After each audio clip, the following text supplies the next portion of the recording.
Neuropsicología del aprendizaje y la enseñanza. Las neurociencias son hoy en día la base que inserta dentro de la educación un aspecto importante y también en todos los ámbitos que incluyen el mundo social y lo de la salud. Ya es innegable que el vínculo que existe entre la aplicación de la educación y el procesamiento neuropsicológico de los seres humanos es importante. Así que hablar de educación, de pedagogía e inclusión es de gran necesidad en el campo de las neurociencias. La neuropsicología, al mostrarnos un mundo basado en la diversidad de aprendizajes, busca que al conocer el procesamiento de las funciones mentales superiores vinculadas con el aprendizaje, como la atención, memoria, procesamiento lingüístico, abstracción, razonamiento, integración sensorial, velocidad del procesamiento de la información, comprensión, codificación y decodificación de símbolos escritos, cálculo, entre otras, se puede establecer un abordaje técnico para cualquier población con una especial atención en personas que puedan tener otros niveles de funcionamiento o limitaciones que limiten una atención diferenciada basada en los potenciales neurocognitivos y en habilidades propias de cada sujeto. Aprendizaje por descubrimiento.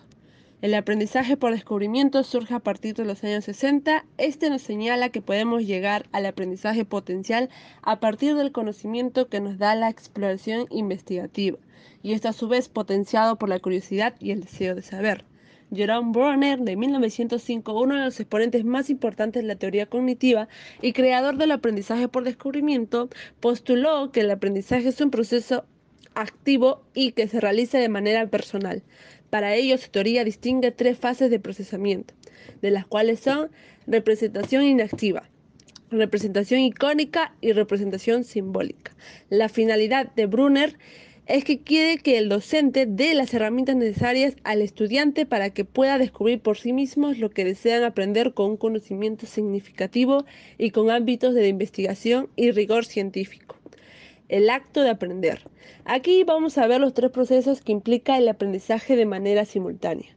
Primero es la adquisición de un nuevo conocimiento que contradice todo conocimiento que se conocía anteriormente. Segundo es la transformación o manipulación de los conocimientos nuevos para adecuarlos a nuevas tareas. Tercero es la evolución para comprobar la manipulación del conocimiento obtenido. Estructura y forma del conocimiento. Se basa en la forma que se representa el conocimiento para su comprensión y desprende de tres factores: modo de representación, economía y poder efectivo. Secuencia de representación. Es una técnica que permite guiar al sujeto con las pautas necesarias para lograr su objetivo, enfatizando los siguientes criterios: la velocidad del aprendizaje, resistencia del olvido, transferencia a nuevos dominios, forma de representación donde se exprese y represente lo aprendido. Forma y frecuencia del esfuerzo. Aquí se asegura si los resultados de los conocimientos son los correctos, de los cuales se deben revisar y corregir si es necesario mediante tres aspectos: momento en que se entrega la información, condiciones del sujeto y la forma en que se entrega. La enseñanza por el método de descubrimiento. Este tipo de enseñanza asegura un conocimiento potencial, haciendo que el aprendiz traduzca e interprete lo comprendido. A continuación, el rol del instructor y del aprendizaje. Rol del instructor. Es el facilitador del aprendizaje que va a recibir el estudiante, encargándose de elaborar estrategias y otorgarles las herramientas necesarias a los aprendices. Rol del aprendiz. Se encarga de modificar y enriquecer y reconstruir sus conocimientos utilizando y transfiriendo lo aprendido a otras situaciones. Métodos de aprendizaje por descubrimiento. Los principales métodos son los siguientes. Descubrimiento inductivo. Implica en reordenar los datos para llegar a un nuevo concepto. En este método se identifican dos tipos de lecciones: la lección abierta, la lección estructurada. Descubrimiento deductivo es la combinación o relación de ideas generales con el fin de llegar a enunciados específicos. En este método se identifican tres tipos de lecciones: la lección simple, la lección de descubrimiento semideductivo y la lección de descubrimiento hipotético deductivo. Descubrimiento transductivo o también llamado como pensamiento imaginativo o artístico. Tiene como finalidad desarrollar y potenciar la imaginación, intuición, deducción, descubrimiento y creatividad del individuo. Inconvenientes del aprendizaje por descubrimiento. Los críticos señalan que los alumnos suelen tener problemas con este aprendizaje, ya que las tareas básicas se les resultan difíciles, tales como los procesos de observación y la formulación de hipótesis, ya que la teoría de Brunner se basa en concepciones epistemológicas. Aprendizaje significativo. David Ausubel propone una teoría del aprendizaje basada en la manera como el alumno adquiere el conocimiento y éste es incorporado en una nueva estructura cognitiva en el marco de la psicología constructivista. Aquí, el alumno parte de una idea y mediante un puente lo conduce al nuevo concepto. Entre las dos ideas debe haber una conexión y esta última debe modificar la estructura cognitiva. El profesor debe plantearse algunos criterios para abordar una clase, como por ejemplo tenemos ¿qué contenidos voy a enseñar? ¿Qué conocimientos debe poseer el alumno? ¿Qué sabe el alumno? ¿Cómo voy a enseñar el contenido? ¿Y de qué forma guiaré el aprendizaje? Ausubel distingue 4 tipos de aprendizaje significativos: representacional, proposicional, de conceptos y de inclusión. Aprendizaje representacional. Es el aprendizaje elemental básico de cual dependen los demás saberes. Por asociación de contenidos, constituye la primera fase de la formación intelectual. Aprendizaje proposicional. La significación de las ideas expresadas en una proposición que a su vez construye un concepto, pues exige captar el significado de las ideas expresadas en forma de proposiciones. Aprendizaje de conceptos. Constituye también un aprendizaje representacional, ya que los conceptos son representados por símbolos particulares o categorías que representan abstracciones de atributos esenciales de los referentes. Tenemos acá los objetos, eventos, situaciones o propiedades que poseen atributos de criterios comunes y se designan mediante símbolos o signos. Aprendizaje de inclusión. Se utiliza el término para designar la introducción del nuevo material potencialmente significativo en las estructuras cognitivas existentes. Los nuevos conocimientos establecen relaciones correctas con lo preexistente.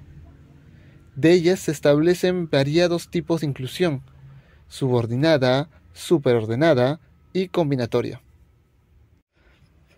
La enseñanza por el método significativo.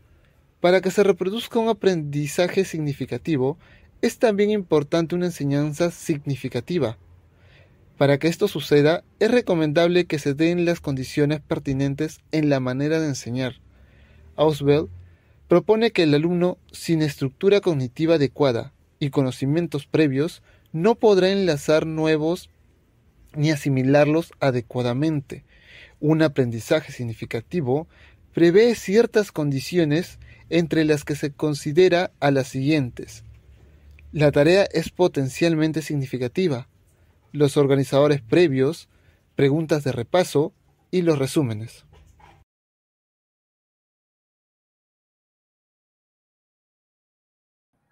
Vygotsky definió la pedagogía como la ciencia que estudia el desarrollo de las infancias. Las nuevas propuestas pedagógicas fueron la trascendencia social de los proyectos educativos, la importancia de la influencia cultural en el desarrollo del niño. Criticó a Piaget por no darle suficiente importancia al entorno social. Propone el lenguaje como instrumento imprescindible para el desarrollo cognitivo del niño, donde el desarrollo del lenguaje no es independiente del desarrollo del pensamiento. Los rasgos fundamentales de la propuesta de Vygotsky en torno a la psicología sociocultural y sus implicaciones educativas son las siguientes. La tesis 1, los procesos psicológicos superiores tienen origen histórico, social y cultural. Tesis 2, los instrumentos de mediación, herramientas y signos cumplen un papel central en la constitución de tales procesos. Tesis 3, la distancia entre el desarrollo real, capacidades actuales, y el desarrollo potencial, capacidades que pueden adquirir con ayuda de alguien más experimentado, es la zona del desarrollo próximo. El desarrollo humano es un proceso mediante el cual el individuo se apropia de la cultura, debido a 2 factores, que son la orientación y la actividad. La orientación puede ser directa, indirecta o intencional. y se puede llevar a cabo en el hogar y es planificada por los padres, integrantes de la familia o por la escuela. En el caso de las actividades, estas son planificadas por el docente, que es orientador directo del proceso educativo, y ello explica la ley de doble formación, formación interpsicológica y formación intrapsicológica. Una experiencia que conduce al aprendizaje mediano necesariamente contiene un propósito por parte del mediador, en este caso el docente, que es el de trascender las necesidades inmediatas del receptor e ir más allá del tiempo y el espacio. Los componentes de la interacción mediadora son los siguientes: el organismo receptor, el estímulo y la cultura. Vygotsky también reflexiona sobre el concepto de la zona de desarrollo próximo. Es la parte en la que acude como a fuerza para reflexionar sobre los diversos aspectos del desarrollo humano, sobre todo los procesos educativos, ya sea a nivel de desarrollo real o a nivel de desarrollo potencial. Para Vygotsky, la educación es un instrumento decisivo para el desarrollo de la persona y debe ser diseñada desde una perspectiva que permita el desarrollo de capacidades y haga competentes a las personas en un contexto sociocultural. Lo que observamos y comprendemos repentinamente no necesariamente corresponde con el auténtico aprendizaje, sino más bien con la toma de conciencia y de un aprendizaje que se produjo previamente. John Dewey y la psicopedagogía del desarrollo. John Dewey fue una de las figuras prominentes y uno de los filósofos norteamericanos más importantes del siglo XX. Algunos datos sobre su pensamiento fueron: su pensamiento no solo influyó en la filosofía, sino también en la sociedad norteamericana. Aspiró siempre a la unificación del pensamiento y la acción, es decir, teoría y práctica. Lo fundamental de sus investigaciones fue la aseveración de que el niño no es un recipiente vacío al que se le llena de conocimientos. Tanto alumno como maestro forman parte del proceso enseñanza-aprendizaje. Pragmatismo y pedagogía. La filosofía de Dewey trasunta del idealismo puro hacia el pragmatismo. Sus trabajos sobre la educación y pedagogía tienen por finalidad constatar las consecuencias que tendría su instrumentalismo y comprobar su validez en la experimentación. El pensamiento constituye un instrumento para resolver los problemas y el conocimiento es la acumulación de saberes que genera la solución de estos problemas. Dewey sostuvo que una educación eficaz requiere que el maestro explore los intereses del niño para poder orientarlo hacia la culminación en todos los saberes y materias. El método Dewey. Dewey concibió la escuela como una reconstrucción del orden social, donde el educador es guía y orientador de los alumnos. En cuanto a la metodología, apostó por una apertura liberadora del educador en relación con la situación educativa. Su propuesta metodológica se traduce en lo siguiente: considerar la experiencia actual y real del niño, identificar algún problema suscitado a partir de la experiencia, inspeccionar los datos disponibles para la búsqueda de soluciones, formular hipótesis de solución y comprobar la hipótesis por medio de la acción. Dewey sostenía que el aprendizaje no solamente se lleva a cabo a través del maestro, sino que también fuera del aula, y que las labores deben basarse tanto en los intereses como en las capacidades del alumno. Dewey y la escuela. La escuela debe convenirse en el ámbito en el cual el niño aprende los elementos esenciales para su futuro buen desempeño como adulto. La clave de la pedagogía era proporcionar a los niños experiencias de primera mano sobre situaciones problemáticas. Dewey decía que la mente no está liberada mientras no se creen las condiciones para que el niño participe activamente en el análisis de sus propios problemas y utilice métodos para resolverlos. Tuvo un notable éxito en la creación de una comunidad democrática en su escuela experimental, donde los niños participaban en la planificación de sus proyectos. Este éxito se debía a que permanecía al margen de los conflictos y desigualdades de la sociedad. Estaba constituida de hijos de profesionales y profesores comprometidos y calificados. El objetivo no era el valor de los productos, sino la autonomía, la práctica y el conocimiento. Escuela, educación y democracia. Para finales del siglo XIX surge el movimiento de renovación de la escuela tradicional, el triunfo del espíritu del niño, el respeto y desarrollo de su personalidad, así como la formación del carácter y la preparación del futuro ciudadano. Dewey propuso una educación progresista, planteó liberar las potencialidades de la persona para asimilarlo a un orden social en el que debería perfeccionarse en forma progresiva. Se percató de que los métodos educativos en la escuela básica no eran psicológicamente sólidos. Propuso una escuela diferente, en la que se enseñaran a través de estímulos para obtener el pensamiento, exploración, investigación y aprendizaje. La labor de la educación debería estar dirigida a cultivar la capacidad creativa del alumno y que el docente fomentara el pensamiento divergente. Dewey se erige como el gigante de la nueva educación, porque su filosofía y su forma de hacer pedagogía trascendieron los sistemas educativos de todo el mundo. Nada escapa a su gran influencia pedagógica y paradigmática. Teoría conceptual del aprendizaje y una pedagogía dialogante. La pedagogía conceptual postula dos propósitos formativos en la escuela. 1. Formar talento y 2. Formar competencias. Desde los primeros años hasta la madurez, las personas atraviesan distintas etapas de pensamiento. Estas etapas se resumen en los siguientes niveles. Pensamiento nocional. Surgen de los 2 a 6 años. En esta etapa los niños empiezan a conocer su entorno por medio de sus sentidos. Pensamiento conceptual. Este nivel de pensamiento surge entre los 7 y 11 años. En esta etapa tienden a generalizar nociones o conceptos. Pensamiento formal. Se desarrolla entre los 12 y 15 años. Utilizan instrumentos de conocimiento proporcional. Pensamiento categorial. Se desarrolla después de los 15 años utilizando sistemas preposicionales. Pensamiento científico. En este nivel, el individuo crea categorías previamente desarrolladas. Modelo pedagógico del hexágono. Es un modelo pedagógico de lectura con el que se puede lograr conocimientos potenciales. Lectura fonética. La lectura fonética reconoce los grafemas y las sílabas. Asocia cada letra con su adecuado sonido. Decodificación primaria. Aquí comienza la comprensión lectora. Convertir, traducir, decodificar e interpretar los términos sueltos en conceptos. Decodificación secundaria. Los conceptos no están aislados. El lenguaje expresa pensamientos o preposiciones. Decodificación terciaria. Los textos poseen una estructura semántica, no son simples conjuntos de proposiciones. La lectura categorial. Comprender un texto no es revelar el significado de cada palabra, sino generar una representación mental del texto. La decodificación metasemántica consiste en contrastar o contraponer la obra leída con 3 instancias externas al lado: autor, sociedad y el resto de los escritos. Postulados de la pedagogía conceptual. Primer postulado. La escuela tiene que jugar un papel protagónico en la promoción del pensamiento. Segundo postulado. La escuela debe concentrar su actividad intelectual garantizando que los alumnos aprendan los conceptos básicos de la ciencia. Tercer postulado. La escuela del futuro deberá diferenciar la pedagogía de la enseñanza y el aprendizaje. Cuarto postulado. Los enfoques pedagógicos que intentan favorecer el desarrollo del pensamiento deberán diferenciar los instrumentos del conocimiento de las operaciones intelectuales y, en consecuencia, actuar deliberadamente en la promoción de cada uno de ellos. Quinto postulado. La escuela del futuro tendrá que reconocer las diferencias cualitativas que existen entre los alumnos de periodos evolutivos diferentes. Sexto postulado. Para asimilar los instrumentos de conocimiento científico en la escuela, es necesario que se desequilibren los instrumentos formados de manera espontánea.